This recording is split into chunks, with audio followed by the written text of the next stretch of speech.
The evening breeze rolled through the mansion's open windows, carrying the scent of roasted plantain from the street outside.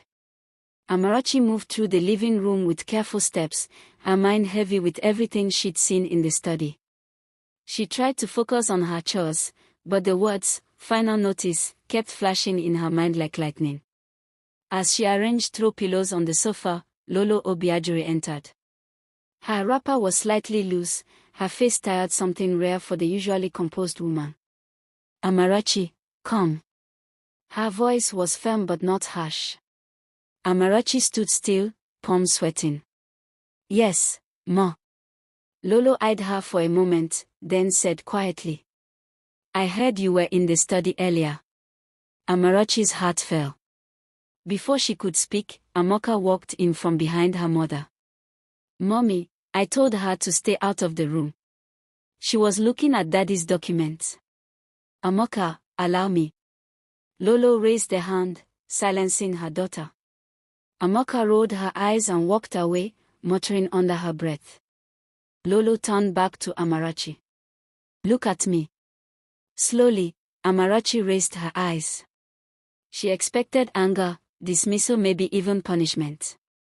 Instead, Lolo's expression softened with something she did not expect: sadness. "Amarachi, I am not angry." Her voice dropped lower. "This house looks big, but we are all carrying our own burdens." Amarachi swallowed hard but said nothing. Lolo reached for a chair and sat, rubbing her forehead tiredly. "You've been loyal since you came here. You work hard, you keep to yourself. But sometimes people see more than they should." A cold shiver ran down Amarachi's spine.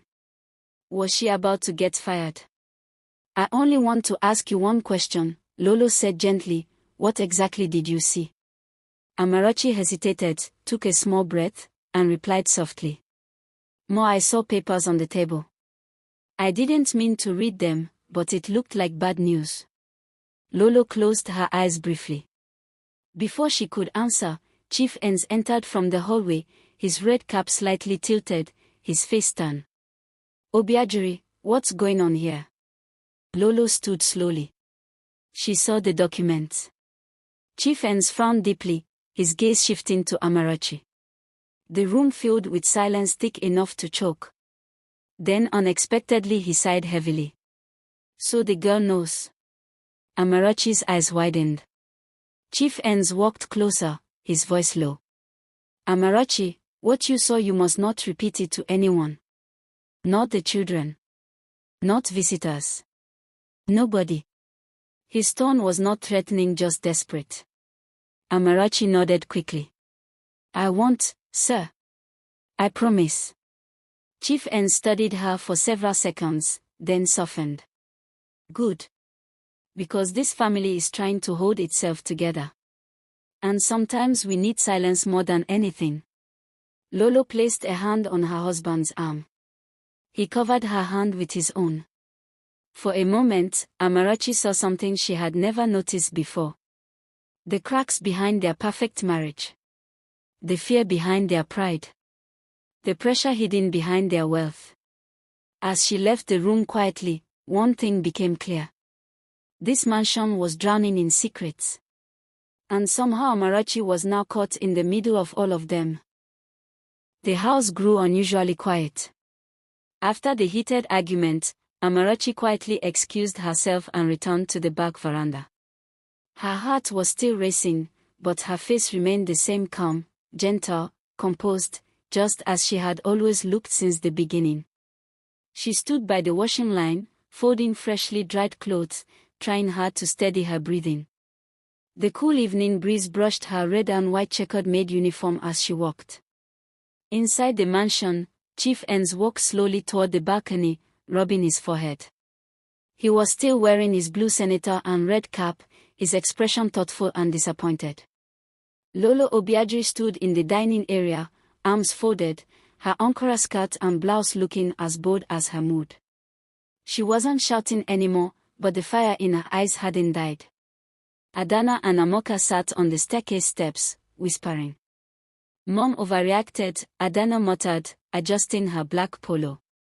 She always thinks someone is after Dad, Amoka replied, smoothing her white top nervously. Chief N suddenly turned to them. Both of you, stay out of this matter, he warned firmly. They went silent immediately. Outside, Amarachi tried to focus on her task, but her eyes were watery. She wasn't crying, she refused to, but the sting was there. Just then, Johnson walked in from the side of the house.